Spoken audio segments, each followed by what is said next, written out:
Boa tarde, André. Tudo bem com você? Tudo jóia. Nós estamos aqui novamente, gente, com um parceiro muito importante da Live SMC, que é o André, que é assessor parlamentar do DIAP, tá? E ele hoje aqui vai conversar com a gente sobre um assunto muito importante. Existe um instituto de pesquisa, enfim, dentro do Senado, tá? Que faz algumas análises. E o DIAP interpretou esta análise e vai passar para nós aqui agora. É com você.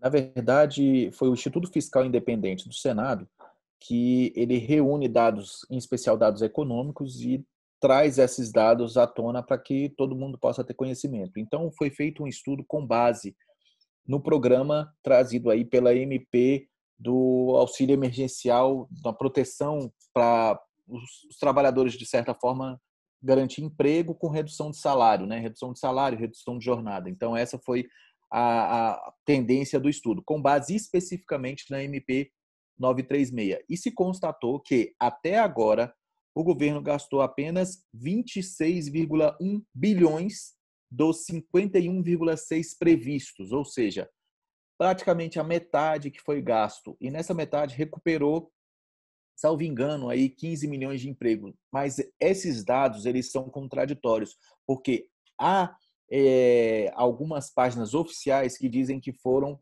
preservados 15 milhões de empregos. E há outras páginas também oficiais que dizem que essa preservação vai chegar ou chegou a 8 milhões de empregos. E então, esses dados ainda da preservação do número de empregos ainda é meio nebuloso ainda, não tem ao certo.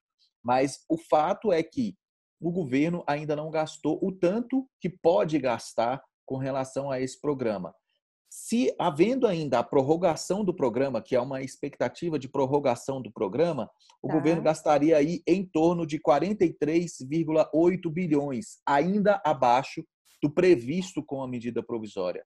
Então, isso é um dado importante que eu acho que pode-se, assim, trazer esse dado para que a imprensa tenha conhecimento, para que vocês tenham conhecimento disso, para que aí possa se pressionar o governo, para que o governo efetivamente injete esse dinheiro, para que os trabalhadores possam ser recompensados com a sua perda salarial, os empregos possam ser preservados e as empresas possam continuar funcionando. Esse é o mote, efetivamente, da medida provisória.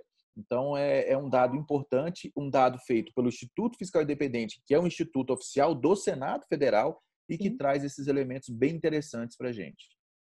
E André, independente da relativização desse número, como você falou, que cada um fala um índice em relação ao desemprego, nós temos a realidade aqui para nos apoiar. Há um desemprego em massa no Brasil. Então, isso é um fato. E também como se percebe claramente que o governo não investe. É exatamente a mesma situação da saúde, André. Né? A Exatamente. imprensa também nos deu conta há 15, 20 dias atrás que não se gastou ainda no Ministério da Saúde o valor disponibilizado para poder conter essa pandemia sem precedentes.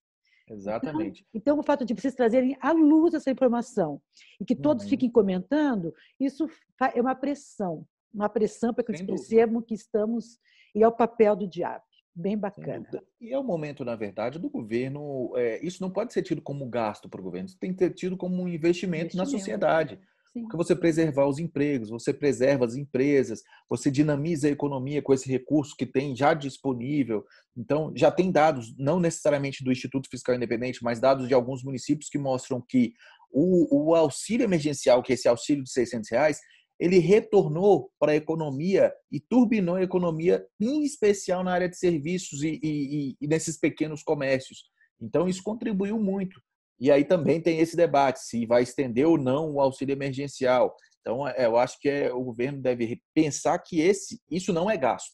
Isso vai ser um investimento para que se possa manter essas empresas, para que a sociedade possa respirar nesse momento que é tão adverso dessa questão da pandemia e que futuramente nós podemos ter uma possível recuperação, e aí sim a recuperação fiscal que o governo deseja, mas mais adiante, isso discutido mais para frente. Esse momento é um momento emergencial, como os próprios programas já dizem, né? Sim, Então precisa emergencial. de ter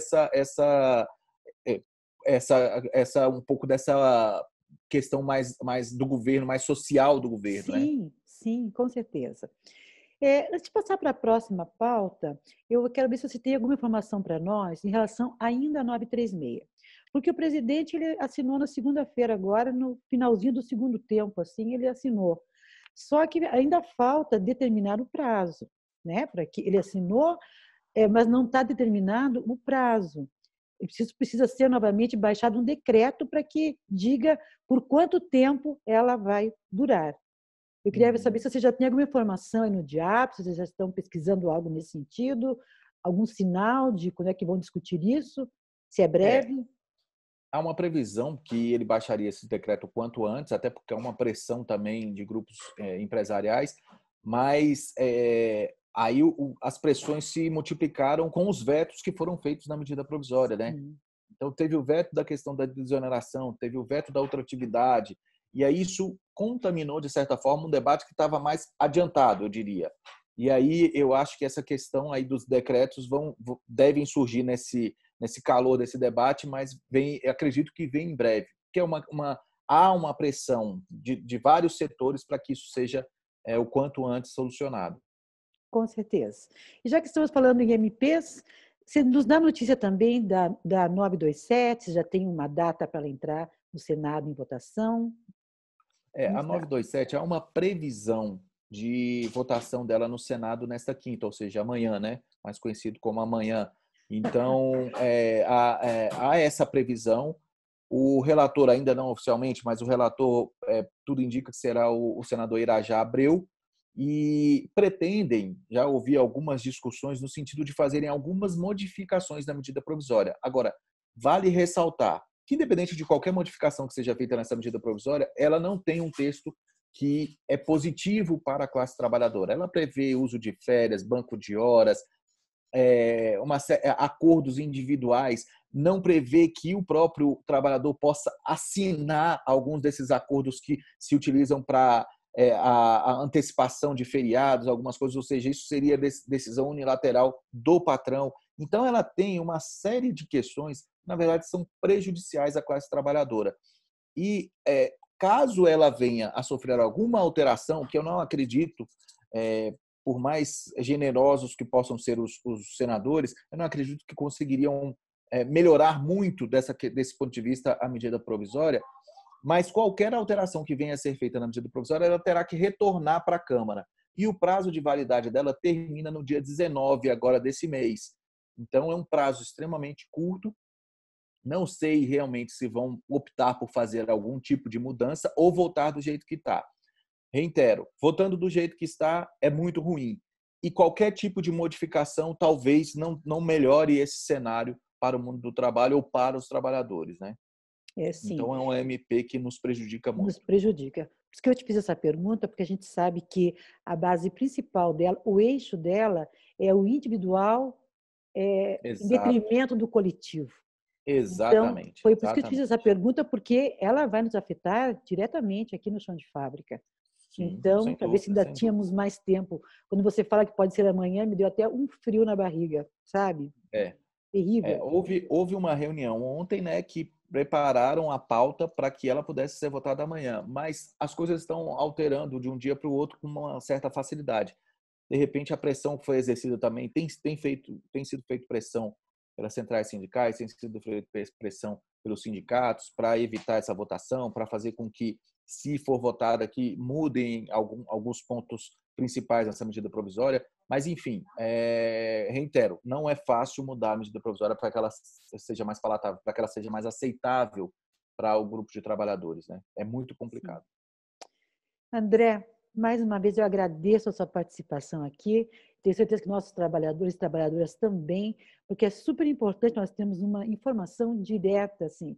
Essa a gente fala que é direto lá do forninho, porque é essa equipe do DIAP, né, que são do Departamento de Assessoria Parlamentar, que é para nós, para os trabalhadores, eles estão lá analisando as questões, as medidas provisórias, o que está tramitando no Congresso Nacional, que é a união da Câmara Federal mais o Senado, e nos passam aqui, gente.